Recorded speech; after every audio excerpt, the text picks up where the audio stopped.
Que Dios nos bendiga, hermanos y hermanas. Una vez más estamos aquí listos para recibir la palabra del Señor. Gracias al Señor que usted pudo venir esta mañana. Vamos a ir a la palabra del Señor, libro de Números, allí en el Antiguo Testamento. Libro de Números, capítulo 23. Vamos a leer los versículos del 18 al 24. Números 23, 18 al 24. Dice así la escritura: Entonces él tomó su parábola y dijo: Balac, levántate y oye. Escucha mis palabras, hijo de Zippor. Dios no es hombre para que mienta, ni hijo de hombre para que se arrepienta. Él dijo, ¿y no hará? Habló, ¿y no lo ejecutará? He aquí, he recibido orden de bendecir. Él dio bendición, y no podré revocarla. No ha notado iniquidad en Jacob, ni ha visto perversidad en Israel. Jehová su Dios está con él, y júbilo de rey en él. Dios lo ha sacado de Egipto, tiene fuerzas como de búfalo, porque contra Jacob no hay agüero, ni adivinación contra Israel. Como ahora será dicho de Jacob y de Israel lo que ha hecho Dios. He aquí el pueblo que como león se levantará y como león se erguirá. No se echará hasta que devore la presa y beba la sangre de los muertos. Amén. Vamos a orar. Padre nuestro, gracias por esta palabra. Señor, bendito tu nombre por la bendición que nos has dado de reunirnos en este nuevo día. Nos has librado de todo peligro hasta llegar a este momento. Y nos confiamos en tu mano de toda bendición. Perdona nuestros pecados, que nada de nuestra propia vida, de nuestra mente, de nuestras acciones, de nuestras actitudes, puedan ni siquiera nublar nuestra comunión contigo. Oh, ayúdanos a andar siempre tomados de tu mano, haciendo lo bueno, gozándonos en nuestra comunión contigo. Gracias, Señor. Oramos en el nombre del Señor Jesucristo. Amén. Hermanos, hermanas, esta mañana vamos a tomar nuestro tiempo para este tema. Nadie puede contra ti si Dios está contigo. Ese es nuestro tema. Nadie puede contra ti si Dios está contigo. Quiero invitarles, quiero animarles para seguir esta secuencia, porque este es un tema que vamos a tomar en una serie de 3 domingos. Este es el primero de la serie. 3 tiempos para este hermoso tema que Dios nos ha dado para aprender de él. Estamos hablando del libro de Números. Todo lo que aconteció en el libro de Números es el momento en el que el pueblo de Israel ya había salido de la esclavitud de Egipto. Dios los había puesto bajo el liderazgo de Moisés para cruzar el desierto y llegar a la tierra prometida que Dios les había prometido, pues con toda ansiedad, con todo deseo. Ellos habían esperado el momento preciso de estar frente a las murallas de aquellas ciudades en las tierras de Canaán, a donde Dios los había conducido. Y una de las cosas más importantes que ocurre en el libro de Números es que, si recuerdan aquel pasaje que hemos considerado algunas veces, muchas veces diría, es que el pueblo de Israel llegó en su tiempo preciso frente a las tierras de Canaán, y fue cuando Moisés envió 12 espías para reconocer la tierra, y 10 de ellos dijeron: ni lo intentemos, no podemos, qué chiquitos somos frente a aquellos grandes enemigos, ni lo intentemos. Y solo 2 de ellos dijeron: sí podemos, es cierto que son grandes, pero el Señor está con nosotros. Pero pudo más la palabra de 10, y el pueblo se desanimó y no quisieron entrar a las tierras de Canaán. Y como resultado de eso, divagaron por el desierto mucho más tiempo hasta completar 40 años. Bien, por decisión de ellos no quisieron entrar. Ahora, la porción bíblica de hoy nos permite ver el momento cuando ya habían llegado cerca del río Jordán, listos para cruzar. Moisés todavía estaba con ellos. El Jordán estaba en medio, y al lado occidental del lado occidental del río Jordán estaban las otras tribus de Canaán, pero al lado este, donde estaban ellos, ya Moisés les había guiado para conquistar a dos reinos, dos tribus. Allí había llegado Moisés, hasta ahí Dios le había permitido llegar. Y este es el momento en el que estamos aquí, cuando se enfrentan a los de Moab. Y vamos a hablar en esta parte del rey Balac. El rey Balac es el rey de los moabitas, es un rey enemigo. Y vamos a ver esta mañana cómo el maligno, ¿quién es el maligno? Satanás, solo quiere maldecir.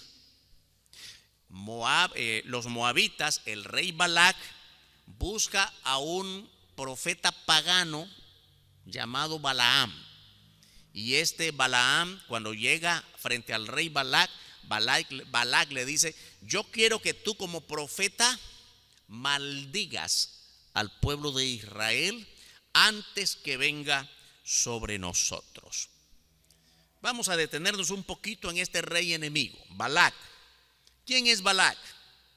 Pues ya dijimos que era el rey de Moab. En el capítulo 22, verso 4 del libro de Números, nos dice la escritura en la segunda parte de este verso 4: y Balac, hijo de Zippor, era entonces rey de Moab. Ya lo ubicamos, rey de Moab. Ahora vamos a decir quién es Moab, quiénes son los moabitas. Es interesante entender que los moabitas eran descendientes de Lot. Todo eso es interesante, no solo por saber de historia, sino por saber por qué los moabitas eran enemigos del pueblo de Dios. ¿Quién era Lot? Todos recordamos, cuántas veces hemos estudiado acá, que Lot era aquel pariente de Abraham. En algún momento Abraham tuvo que librarlo de muchos peligros, y también Lot es aquel individuo que fue librado por Dios de una situación muy trágica. ¿Recuerdan la mujer de Lot? Cuando Dios destruyó la ciudad de Sodoma y Dios lo libró, aunque no querían salir de ese peligro. Este es Lot, historia que se cuenta en el libro de Génesis. Una vez que Dios los sacó de ese peligro, a Lot y su familia, se nos cuenta otra historia muy triste. ¿Cuál es esa historia? En Génesis capítulo 19, versos 36 y 37, se nos dice que las hijas de Lot, tenía dos hijas, tuvieron relación con Lot, el padre, y de allí salieron dos hijos. Nos dice la escritura: y las dos hijas de Lot concibieron de su padre, y dio a luz la mayor un hijo, y llamó su nombre Moab, el cual es el padre de los moabitas hasta hoy. Bueno, fíjese qué interesante. Entre el tiempo de Lot y el tiempo de Moisés, ya en el libro de Números hay una enorme cantidad de años, hay siglos enteros. Así que solamente es importante tomar esta referencia. ¿Quiénes son los moabitas? Los hijos de Moab, que eran nietos o hijos de Lot. Hijos de Lot. Lot los concibió con su hija mayor. Y no termina allí la historia de las hijas de Lot. Seguidamente, el versículo que sigue en el pasaje de Génesis, nos dice la escritura que también concibió de la hija menor. La hija menor tuvo como hijo a Ben-Ami, que son los amonitas. ¿Qué es lo interesante de los moabitas y de los amonitas, hijos de Lot, que ambos pueblos se desarrollan en el tiempo, en la historia, como enemigos del pueblo de Israel. Ahora bien, volvamos al tiempo del libro de Números que hemos leído. Israel ya había derrotado y poseído las tierras de Sehón y de Basán, dos reyes, dos naciones, dos tribus, allí en el lado este del río Jordán. Y por eso Balac tiene temor de que ahora vengan contra Moab. Había tenido noticias de todo lo que el pueblo de Israel, guiados por Moisés, habían hecho a Sehón y a Basán. Ahora dice, seguimos nosotros los moabitas. Y tiene que buscar cómo defenderse. Entonces busca a este profeta pagano llamado Balaán. Este profeta Balaán era un profeta pagano. Es importante decir qué cosa es esto. Pues es ser un profeta que no es de Dios. De repente pensamos que cuando hablamos de profetas en el Antiguo Testamento, pensamos que solo son profetas aquellos voceros que hablan en nombre de Dios. No, hay profetas paganos. Recordamos en el desarrollo de la historia de Israel, cuando ya están establecidos como nación en el territorio que antes había sido de los cananitas, ahí se desarrollaron también muchos profetas, y muchos de ellos eran falsos profetas, profetas de los dioses paganos de todas las tribus enemigas. Este Balaam no era profeta de Jehová, como lo vamos a ver en este momento. Era un profeta pagano y además agorero. Esto quiere decir un adivinador, un dado al encantamiento, a lo que hoy se puede decir los astrólogos, que le leen las manos, que leen la bola de cristal y que hablan de la buena suerte o mala suerte. Estos son los agoreros. Dice así el libro de Números, el capítulo 24, verso 1. Cuando vio Balaam que parecía bien a Jehová que él bendijese a Israel, no fue como la primera y segunda vez en busca de agüero, sino que puso su rostro hacia el desierto. Aquí dice claramente que era un agorero, buscaba la buena suerte, la mala suerte, actuaba por instinto meramente carnal, por superstición. ¿Sabe una cosa en la que yo quiero detenerme un poco esta mañana? Yo creo que una de las cosas que nosotros tenemos que aprender como pueblo de Dios es no ser agoreros. Ay, pastor, está diciendo que alguno de nosotros lo es. Bueno, la palabra quizá no sea muy usual entre nosotros, pero sí hay mucha superstición. Sí hay personas todavía que cuando pierden alguna cosa importante, ya sea material. Una vez conocí a una hermana que perdió un perrito, se le perdió. Bueno, está bien que en nuestras familias qué importante es tener algún animalito y se nos pierde, nos duele, queremos encontrarlo. Y en vez de orar al Señor, ¿por qué no orar por el perrito que se perdió? Fue a buscar a una encantadora. ¿Verdad? Pastor, ¿qué dice usted? Además de orar, también podemos preguntarle al brujo, a la bruja, que ¿usted está haciendo eso? Óigame, ¿en qué clase de Dios hemos creído? Y es que yo fui a preguntarle a la que lee la pelota de cristal, ¿dónde anda mi marido? Porque desconfío con quién anda. Hermana, usted tiene un Señor Jesucristo que conoce más que la bruja, más que el brujo, más que el encantador. Yo espero que usted no ande creyendo en eso de la buena suerte o mala suerte. Muchas otras veces nosotros hemos estudiado la Biblia acerca de esto. Y yo quiero insistir porque lo digo con mucha frecuencia. Todavía hay cristianos evangélicos, oiga, cristianos evangélicos, que no pasen debajo de una escalera que está puesta en la pared. Porque pasar debajo de una escalera puesta en la pared es mala suerte. Y que tal o cual día, el día de mi cumpleaños o el día de aniversario de no sé qué, no me pongo el traje de tal color porque es mala suerte. O que no me puedo ver el rostro en un vidrio, en un espejo con el vidrio quebrado, porque eso es mala suerte. Hermanos, y entonces si estamos viviendo por la suerte buena o mala, ¿de qué nos ha librado el Señor? Hay muchas otras cosas que se hacen para alejar al mal vecino. Pongamos una escoba con la mecha para arriba, porque eso aleja los malos espíritus. Qué cosas, hermano, qué tristeza saber esto. Bueno, en el pasado habían agoreros como este profeta pagano llamado Balaán. Y fue llamado por Balac, el rey moabita, para que profetizara maldiciones contra Israel. Y Balaam mostró su avaricia, su deseo de tener ganancia por lo que Balac le iba a ofrecer. Veamos lo que dice la escritura. Balac tuvo gran temor de Israel. Y vemos aquí en el libro de Números capítulo 22 versos 2 y 3. Y vio Balac, hijo de Zippor, todo lo que Israel había hecho al amorreo, a los que ya dijimos que habían conquistado en Sehón y Basán. Y Moab tuvo gran temor a causa del pueblo, porque era mucho, los israelitas eran muchos. Y se angustió Moab a causa de los hijos de Israel. Yo creo que es una preocupación legítima, ¿no? Israel viene por el desierto y viene venciendo a todas esas naciones y tiene intenciones de cruzar el río, y el pueblo de Israel, como ya sabemos, después con Josué conquistaron las tierras de Canaán. Entonces Balac, el rey de Moab, sabe que vienen contra él, sobre él, y tuvo gran temor.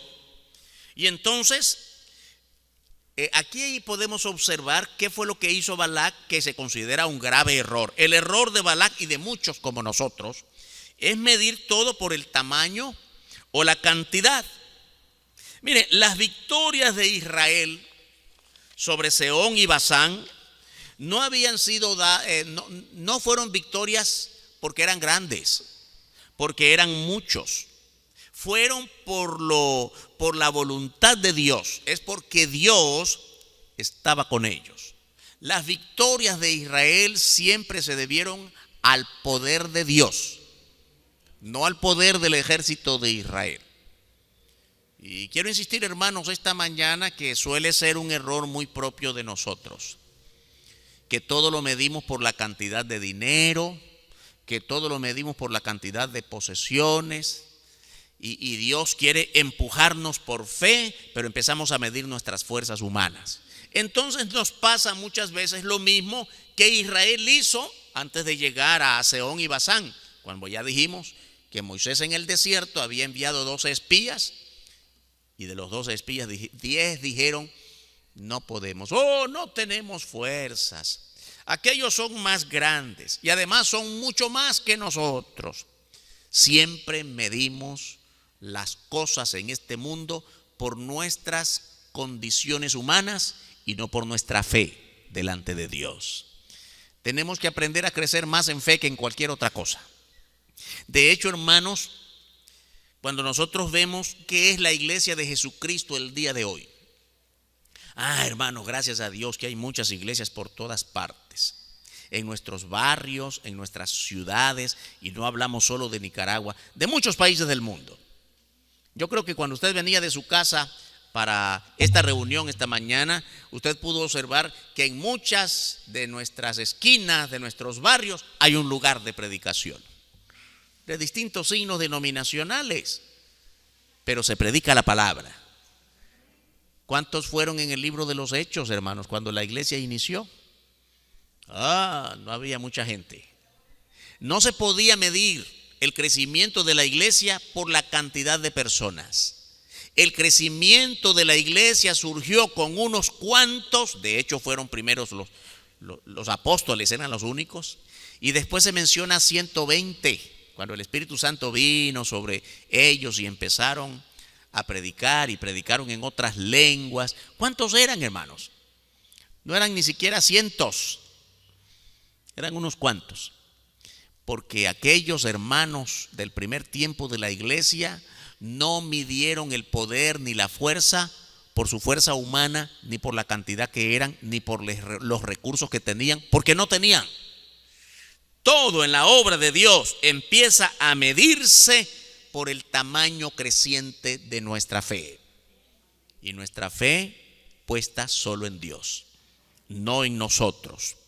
En su desesperación, el rey Balac, rey de Moab, buscó a Balaam para maldecir a Israel. Capítulo 22, versos 5 y 6, dice la escritura. Por tanto, envió Balac, estamos hablando de Balac, envió mensajeros a Balaam, hijo de Beor, en Petor, que está junto al río en la tierra de los hijos de su pueblo, para que lo llamasen, diciendo: un pueblo ha salido de Egipto, y aquí cubre la faz de la tierra y habita delante de mí. Ven pues ahora, te ruego, maldíceme este pueblo, porque es más fuerte que yo. Quizá yo pueda herirlo y echarlo de la tierra, pues yo sé que el que tú bendigas será bendito, y el que tú maldigas será maldito. Óigame, ¿cuánta confianza tiene este Balac en este profeta Balaam, profeta pagano? Mire cuánta confianza tiene en la palabra de este adivinador, de este agorero.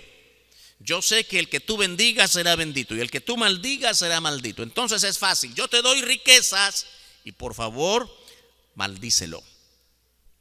¿Sabe otro error que encontramos aquí en Balac, el rey de los moabitas? Es creer que el hombre tiene poder para decidir bendiciones o maldiciones. Dios es el único poderoso y soberano para decidir a quién bendecir y a quién no. Y eso tenemos que aprenderlo nosotros como iglesia.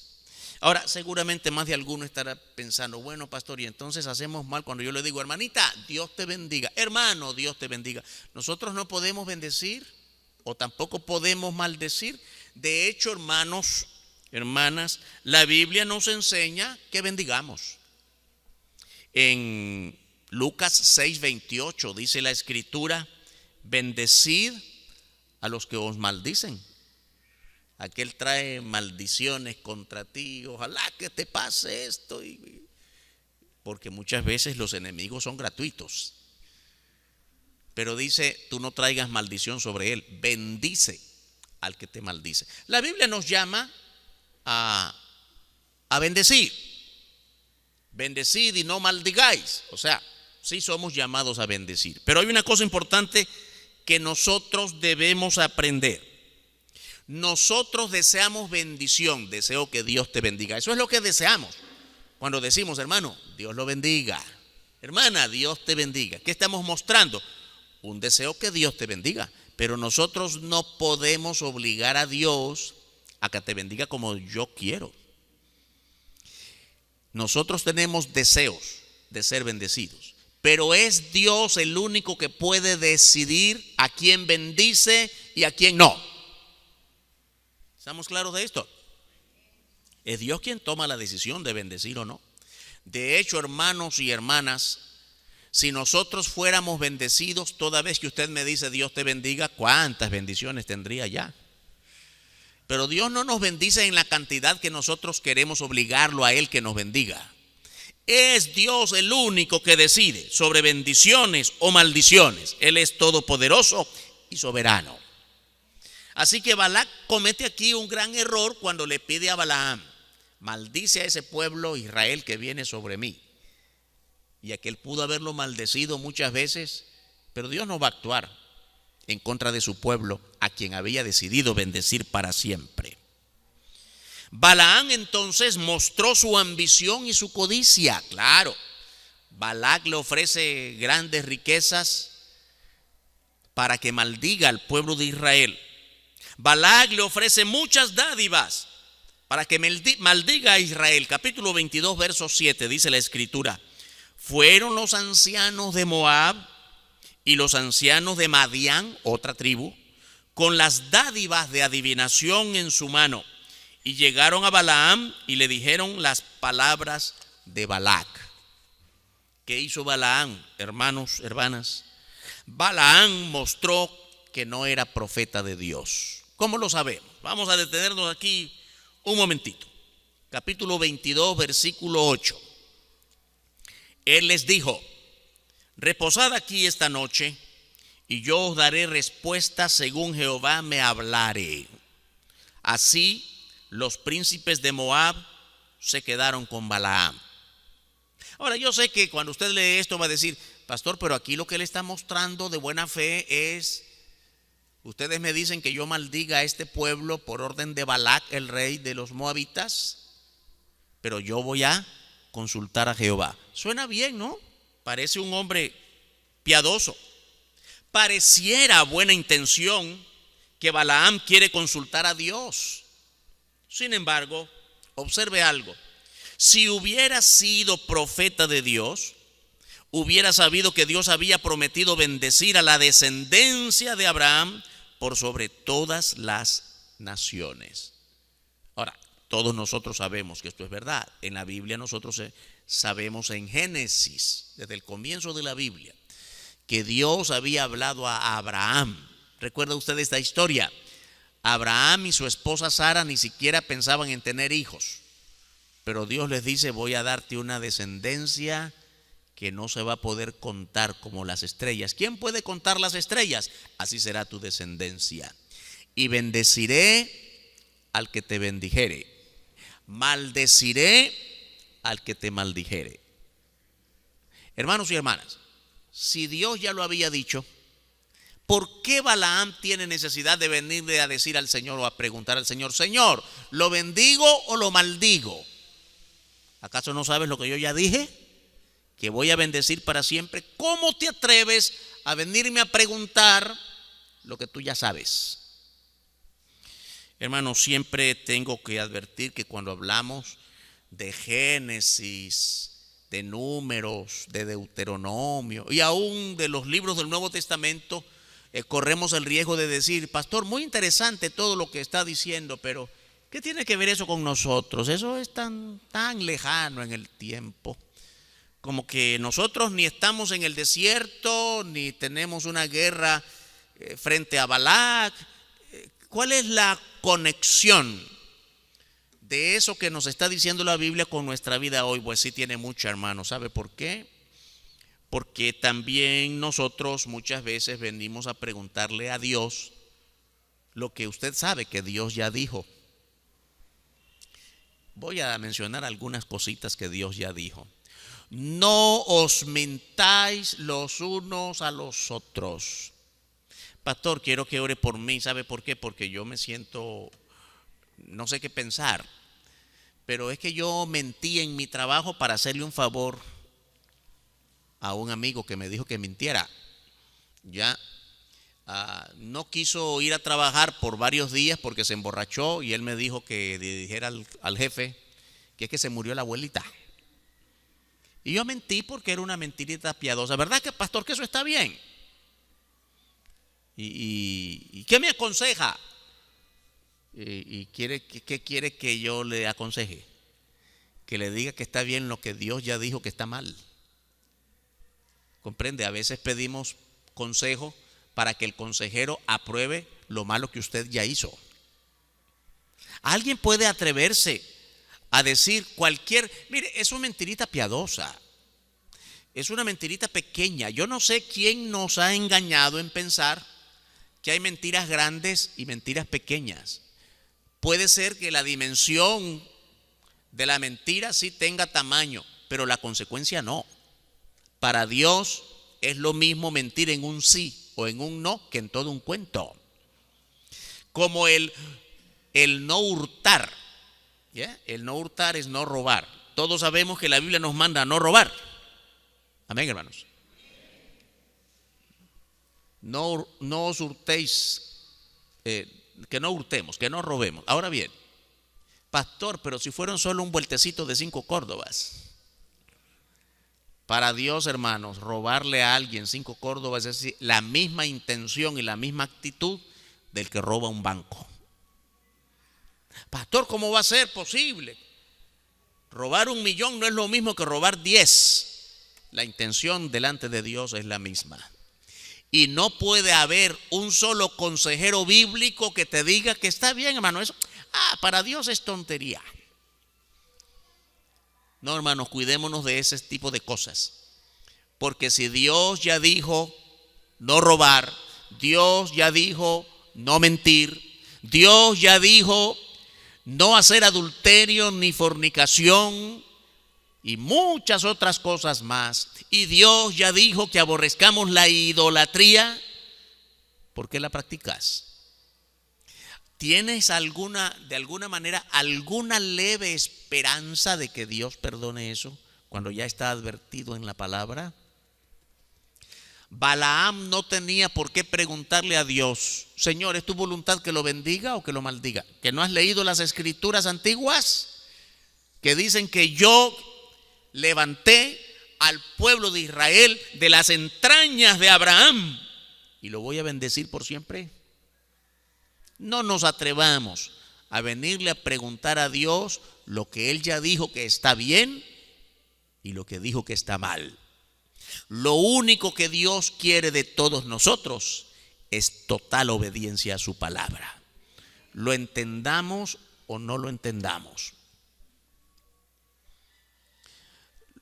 Pueda caber en nuestra mente o no, lo único que Dios quiere de nosotros es total obediencia. No necesitamos consultar a Dios sobre aquello que Él ya ha hablado claro. Capítulo 22, versículo 12, dice la escritura siempre en números. Entonces dijo Dios a Balaam: no vayas con ellos, ni maldigas al pueblo, porque bendito es. Amén, hermanos. Ahora, qué interesante, Dios no está diciendo nada nuevo aquí. Señor, ¿qué hago? ¿Lo maldigo o lo bendigo? El Señor, bueno, estoy pensando lo mejor y yo creo que mejor no lo toques, yo quiero bendecirlo. No, ya eso fue dicho. Lo único que Dios está haciendo con Balaam es recordarle lo que ya había sido dicho. Ni maldigas al pueblo, porque bendito es. Mire bien que esta expresión de bendito es está afirmando que Dios no lo pensó ni lo improvisó. Estoy pensando en bendecirlo. No estoy pensando en bendecirlo. Ya lo declaré bendito. Bendito es. No te atrevas a maldecir al pueblo que es bendito por mi voluntad. Ahora viene Balac, el enemigo, e insiste. El enemigo insiste en ofrecer riquezas. Capítulo 22, versos 15 al 17. Dice la escritura: volvió Balac a enviar otra vez más príncipes y más honorables que los otros, gente de mayor rango, los cuales vinieron a Balaam y le dijeron: así dice Balac, hijo de Zippor, te ruego que no dejes de venir a mí, porque sin duda te honraré mucho y haré todo lo que me digas. Ven pues ahora, maldíceme a este pueblo. Observemos, hermanos, cómo actúa el enemigo, Satanás, porque Satanás es el enemigo del Génesis, de Números, de Deuteronomio y de hoy también. Tenemos que cuidarnos. De hecho, la Biblia nos enseña que debemos cuidarnos de todas sus acechanzas. La Biblia nos enseña: resistid al diablo y él huirá de vosotros. Así que si la Biblia nos enseña a resistir, es porque hay una batalla. Y no nos corresponde a nosotros tomar una batalla contra Satanás. Ven conmigo, Satanás, yo tengo. Ay, cuidado, no haga eso. La resistencia única que Dios manda para nosotros frente a Satanás, ¿sabe cómo se llama? Oración. Oración. Esa es la coraza de victoria que Dios nos ha dado. Oración y palabra, oración y Biblia, hermano, hermana. No ande por ahí como algunos allí tratando de decir: ayer tuve ayuno y oración, una semana en ayuno y oración, así que Satanás puede venir y no puede contra mí. No haga eso, hermano. No nos corresponde a nosotros. Solo Dios puede vencerlo de manera plena. Lo nuestro es resistir bajo el poder del Espíritu Santo. No lo olvide. Así que fíjese bien cómo Satanás actúa. Ya Balaam le había dicho la primera vez: dice Dios que no puedo maldecirlo porque bendito es el pueblo de Israel. Y entonces Balac le manda otra segunda comitiva y dice aquí claramente: más dignos. gente de mayor rango, gente de más altura. Dice, volvió Balac a enviar otra vez más príncipes, fíjese bien, más gente, pero también más honorables que los otros. ¿Qué quiere decir? Como se suele decir en nuestro tiempo, le está doblando la apuesta. No quisiste maldecirlo la primera vez, te doblo la oferta. ¿Cuántos de nosotros como cristianos seremos capaces de no dejarnos vencer por las propuestas del maligno que son atractivas? Y no estemos pensando solamente atractivas en poder, en rango, en posición, en economía, en dinero, también en placeres, hermanos. Todas las acechanzas del maligno no vienen solas, vienen todas llenas de placeres en la carne para que no tengas oportunidad de levantarte y resbales. Pero solamente aquellos que se sostienen por el poder de Dios en la oración y en el conocimiento de la palabra, esa es la única manera de mantenernos firmes frente al enemigo, el diablo. Entonces, hermanos, el enemigo insiste y Dios sabe que Balaam en el fondo de su corazón quiere ir a Balac, quiere caer en las tentaciones de Balac. Entonces Dios se lo permite. Mire bien lo que dice aquí, capítulo 22, versículo 20. Y vino Dios a Balaam de noche y le dijo: si vinieron para llamarte estos hombres, levántate y vete con ellos, pero harás lo que yo te diga. Qué interesante. Ya Dios le había dicho a Balaam: no maldigas a Israel porque bendito es. Y sabe lo que encontramos aquí, le dice: no vayas. Pero Balaam insiste, casi así en su corazón como: Señor, pero yo quiero ir.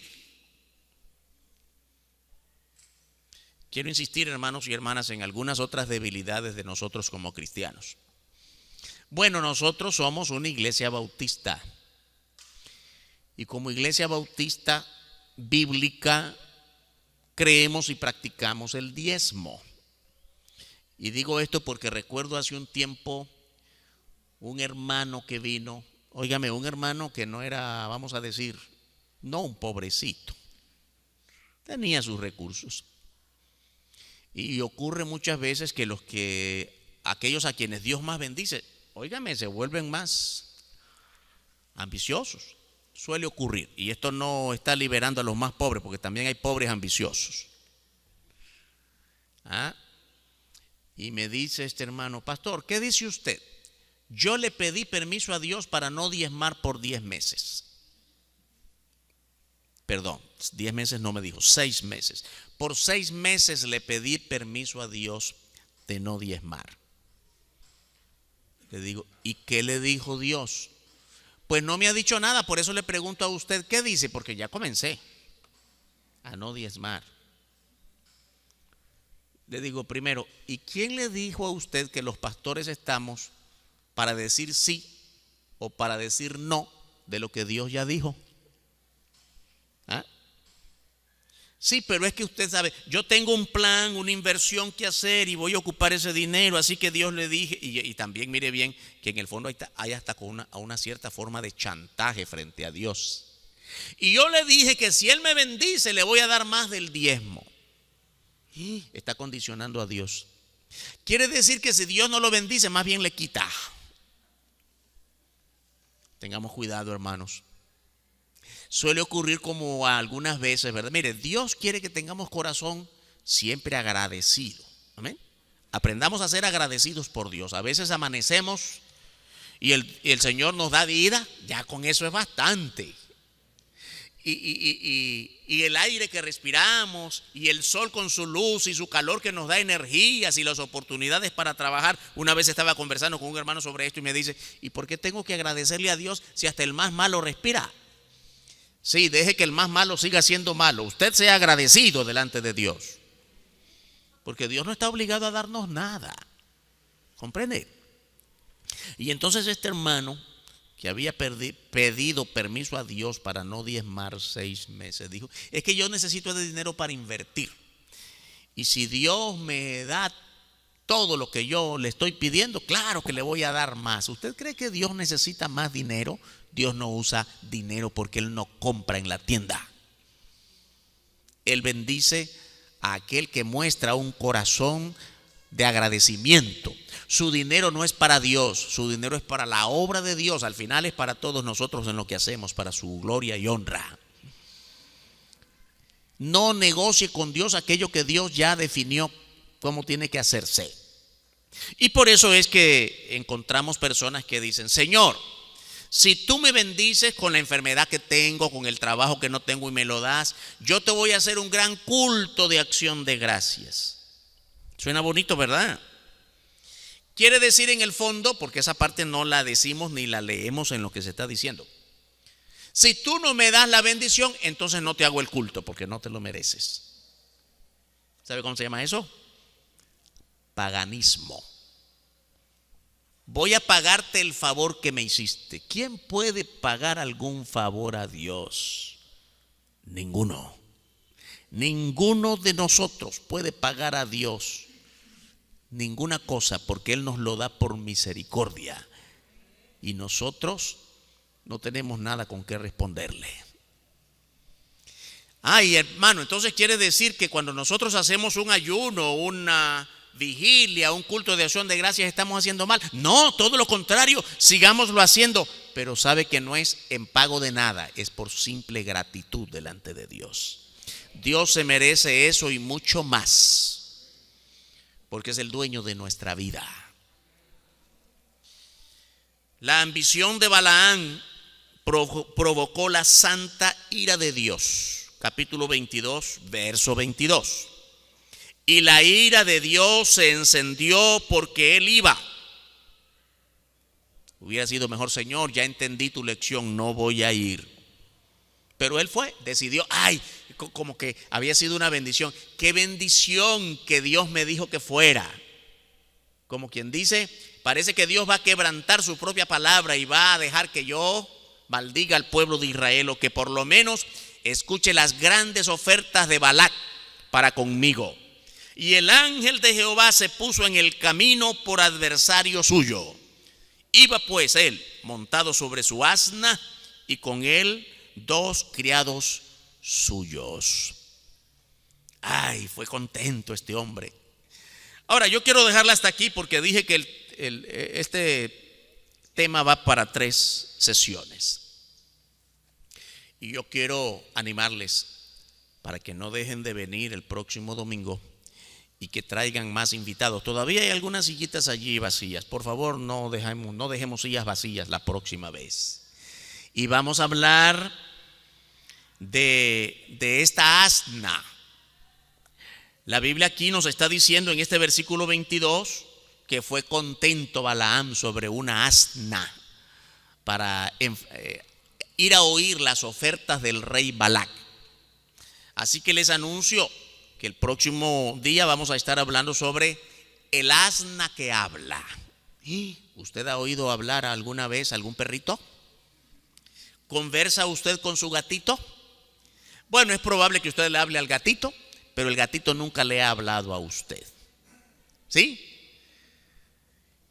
Y en el campo seguramente le hablamos al caballo para que enderece su caminar, pero usted sabe que el caballo jamás le va a responder.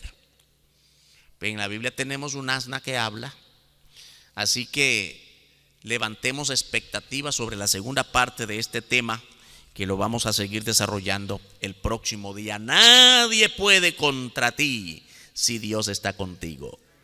Ni Balac, ni Balaam, ni el ejército de los moabitas pudieron contra el pueblo de Dios, porque es el pueblo de Dios, como nosotros lo somos esta mañana. Somos el pueblo de Dios y nadie podrá contra nosotros para quebrantar nuestra fe.